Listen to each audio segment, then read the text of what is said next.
Hai dan Assalamualaikum.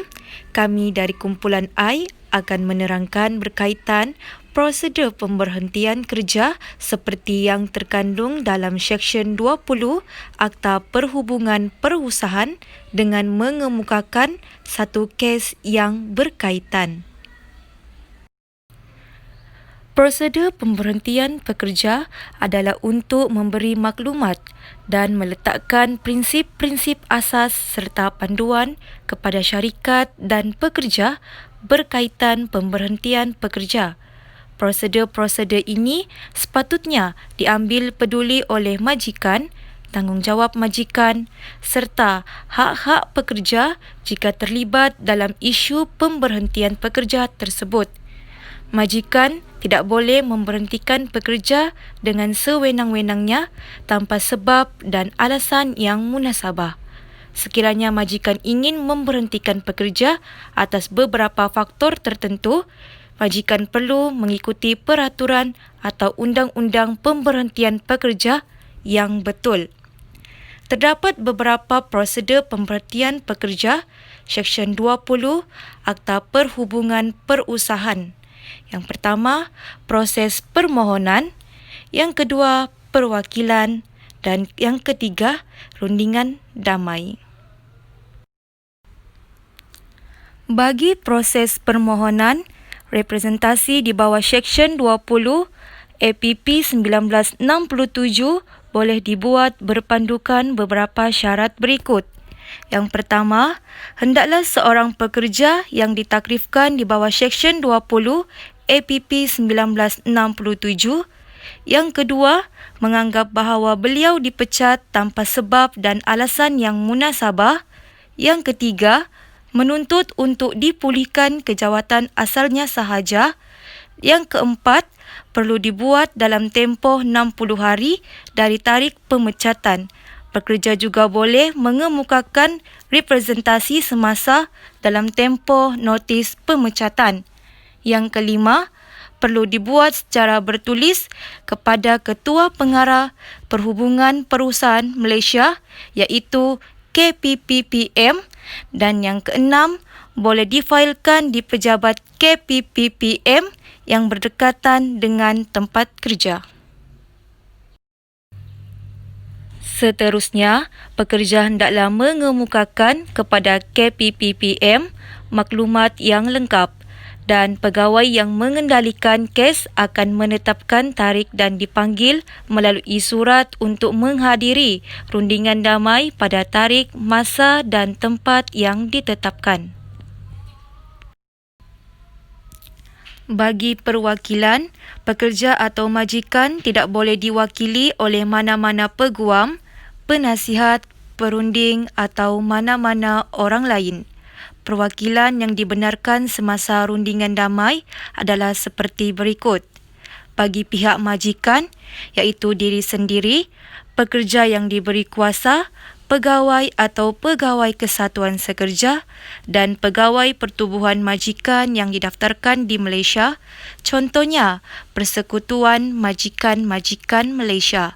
Bagi pihak pekerja, iaitu diri sendiri, pegawai atau pekerja kesatuan sekerja sekiranya beliau adalah seorang ahli kesatuan dan mana-mana pegawai pertubuhan pekerja yang didaftarkan di Malaysia, contohnya Malaysian Trade Union Congress iaitu MTUC.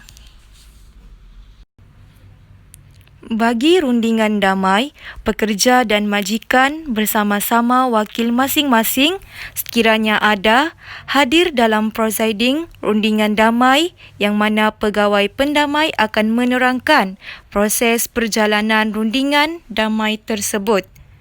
Pegawai pendamai akan memberi pandangan dan nasihat berdasarkan fakta kes, undang-undang yang berkaitan dan keputusan-keputusan mahkamah. Kedua-dua pihak diberi peluang yang sama untuk mengemukakan fakta kes masing-masing. Kedua-dua pihak, iaitu perayu dan majikan, tidak diperlukan untuk mengemukakan submission kepada pegawai pendamai. Laporan yang dikemukakan kepada YB Menteri Sumber Manusia hanya mengambil kira fakta-fakta dan dokumen-dokumen yang dikemukakan semasa rundingan damai sahaja.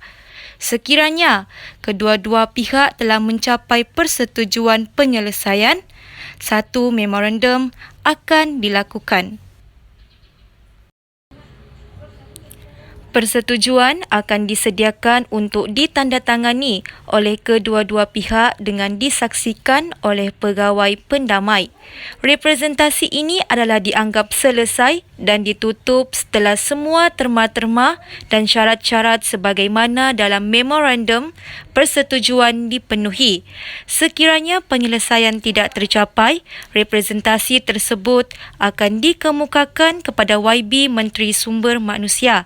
Sekiranya YB Menteri berpendapat representasi tersebut munasabah untuk dibicarakan, beliau atas budi bicaranya akan merujuk representasi berkenaan ke Mahkamah Perusahaan.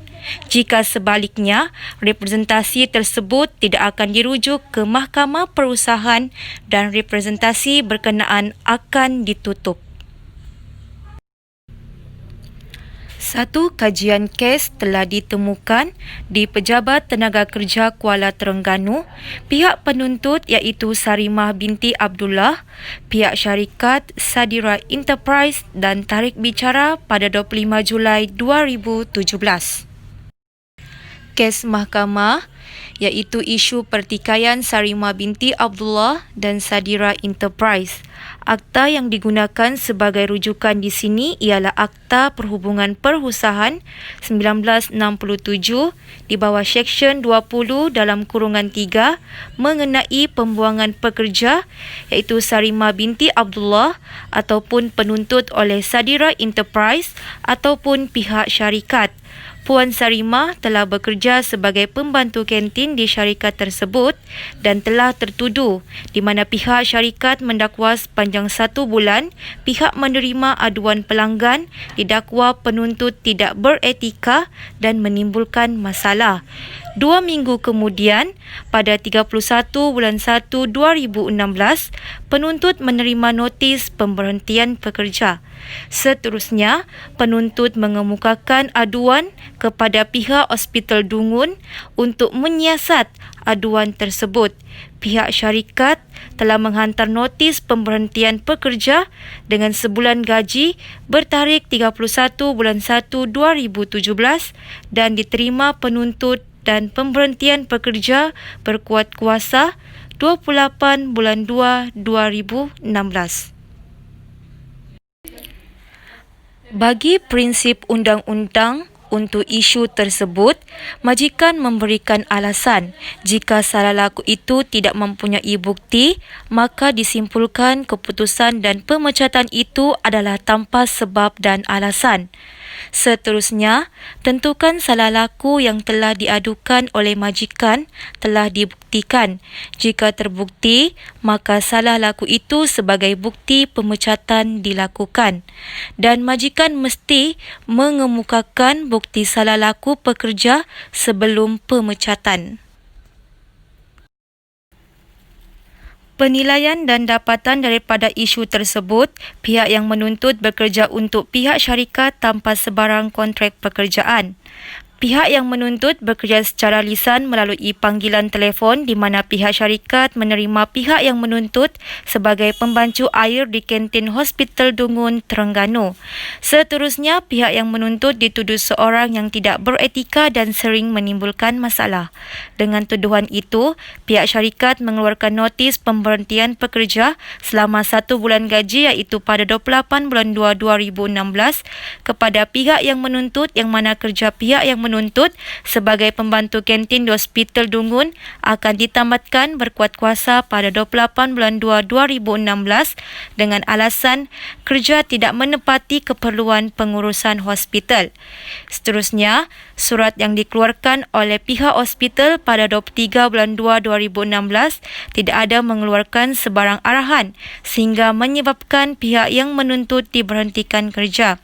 Pihak yang menuntut mendakwa pihak syarikat telah memaklumkan secara lisan kepada pihak yang menuntut jika sekiranya tidak diberhentikan kerja, nama baik syarikat sebagai operator kantin akan tercemar dan akan menggugat dan menjejaskan kontrak perniagaan dengan pihak hospital. Namun, jika diteliti kepada surat bertarikh 23 bulan 2 2016 yang dikeluarkan oleh pihak hospital Dungun kepada pihak yang menuntut dan dilampirkan dalam ikatan dokumen defendant, pihak hospital tidak mengeluarkan sebarang arahan sehingga menyebabkan pihak yang menuntut ditamatkan atau diberhentikan kerja. Dengan itu, surat dari hospital bertarikh 23 bulan 3 2016 membuktikan sebaliknya dari penjelasan yang diberikan oleh pihak syarikat. Dan akhir sekali, mahkamah berpandangan bahawa pihak syarikat telah gagal untuk membuktikan salah laku. Mahkamah berpandangan bahawa pihak syarikat telah gagal untuk membuktikan salah laku pihak yang menuntut sehingga menyebabkan pihak yang menuntut diberhentikan kerja, dan dakwaan yang menyatakan pihak yang menuntut adalah seorang pekerja yang tidak beretika adalah gagal dibuktikan. Keputusan yang diperolehi daripada isu tersebut, pemberhentian pekerja oleh pihak syarikat dilakukan tanpa sebab atau alasan yang adil. Setelah menimbangkan kes keseluruhan keterangan yang dikemukakan dalam kes ini, mahkamah mendapati bahawa pemberhentian pekerja oleh pihak syarikat terhadap pihak yang menuntut telah dilakukan tanpa sebab atau alasan yang adil. Seterusnya, pihak yang menuntut tidak mempunyai pekerjaan baru selepas diberhentikan oleh pihak syarikat. Mahkamah mendapati pengambilan semula pihak yang menuntut untuk bekerja dengan pihak syarikat adalah kurang sesuai dan ini menyebabkan pihak yang menuntut tidak mempunyai pekerjaan baru selepas diberhentikan.